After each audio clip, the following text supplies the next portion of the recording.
rack of 9-ball has at least one key shot in it.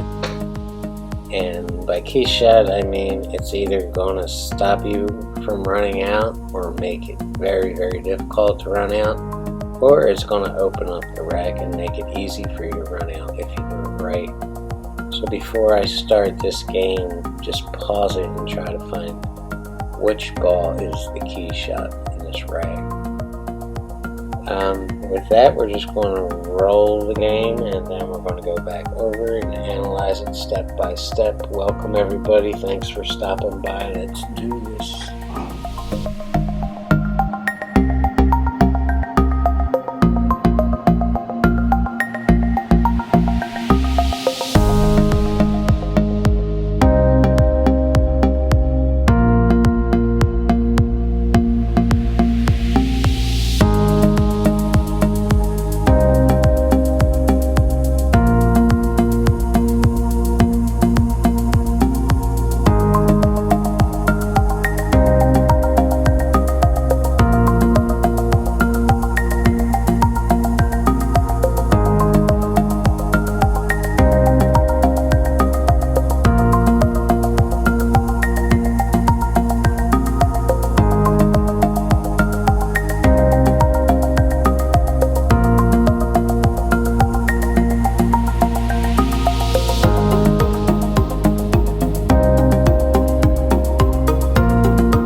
This whole rack is a situation where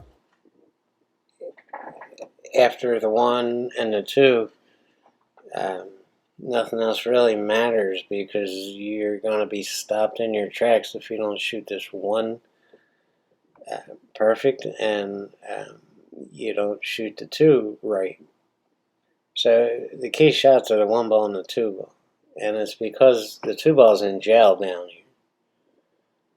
It's totally locked up, and so all you have is a very narrow path. So if you look at this path, it's going maybe an inch or 2 to the left of the 4 ball and a couple inches to the right of the 1 ball. So we have to get in here somewhere, and if you watch me walk around the table and lay my stick down, I'm looking for that exact line to get on. And that's it right there, right where I'm pointing my cue. I have to get on this line. Otherwise, I mean, you're gonna, if you don't do that, you're gonna lose this game if you're playing a good opponent, because you can't even kick this cue ball safe.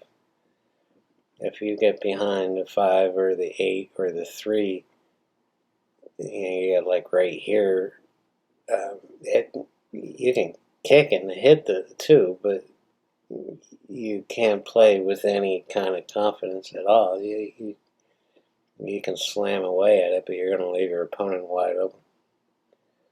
So that's where we are. It's do or die shot on this one ball. So it's really, we'll take the one step, and we'll take the 2 another step, and then we'll figure out the rest of the rack.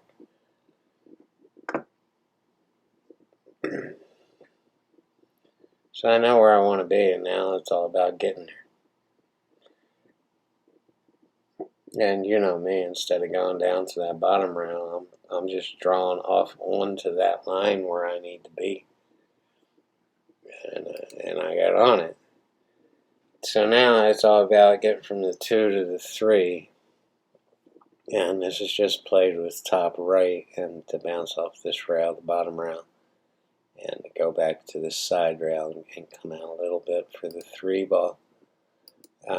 Chances are we're not going to get straight in on the 3, and we're going to have an angle just an inch or 2 off this rail here. So we're going to have to draw back. And the rest of this game can be played center table strategy. Center table for the 4, center table for the 5, bounce out, center table for the 6, to bounce out, center table for the 7, 8, and 9. So that's your best plan here, but first we have to shoot this 2 ball correctly, top right here, and that's good. I mean, that's as good as you can get. Now we can't hit this 8 ball, so we have to draw off to an angle here, and that's what we want to do anyway, because we want to come up short of hitting. We don't want to go above the 7 ball, we want to go below it to center table for this 4 ball. And this is what I'm looking at right here. So I know the line I don't want to be on, because I don't want to run into this 7 ball. I want to come up short on it, so we have to draw off a bigger angle. So this angle off this rail is a little bit sharper than natural. Prende, you have to tighten up this angle a little bit. And it's drawing. Did I get the, I got the rake out here. So I'm drawing with a rake off the 3 ball. And the heater just kicked on. We're going to stop it right there. I'm going to take a break. It's going to take about 20-25 minutes. It's not the heater, it's the air conditioner. And see you in a second. Alright, we're back. Again, the plan is to put a little bit of bottom on that to widen the angle off the 3 ball to avoid the 8, and increase this angle, make it sharper to come before the 7. Let's go back and look at that. It looks like I'm putting a little bit of left-hand spin here on it too. Yeah, I did. It's bottom left. But the agenda is to get center table, and I pretty much got there. At some point along this line, I got bad shape and just abandoned the whole center table strategy. But I'm shooting for center table on this 4, and I think this is where I went wrong. That's pretty far from center table, so I'm just going to try to avoid hitting this 7 ball. I'm putting bottom on this, and I'm jacked up above this 6 ball. That's the problem.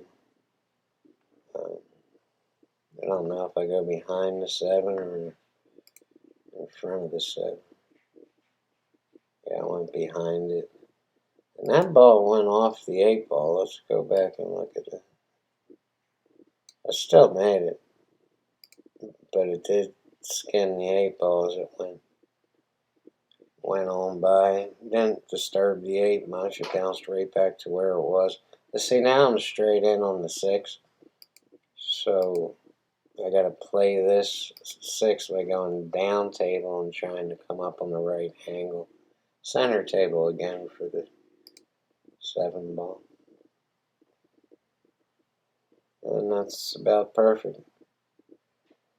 But here's where I abandoned the center table strategy. I could have just cinched this ball and went off this rail, would have been fine.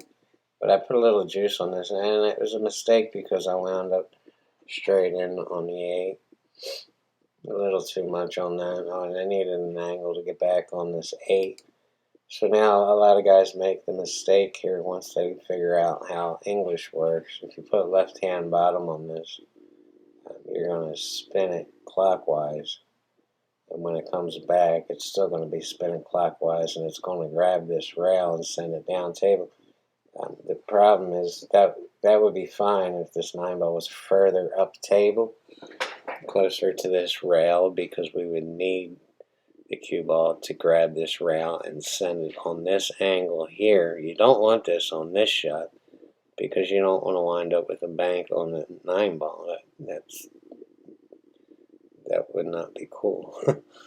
Or even a cut shot. You just want to get straight in on the 9.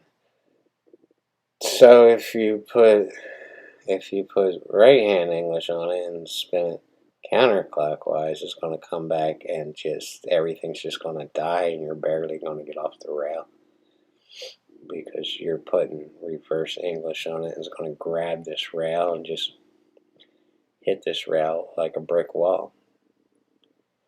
So just a straight bottom on this, just to draw straight back and right back on line. No biggie, don't overdraw it or underdraw it. You have to have a little bit of confidence in your draw shot to shoot this.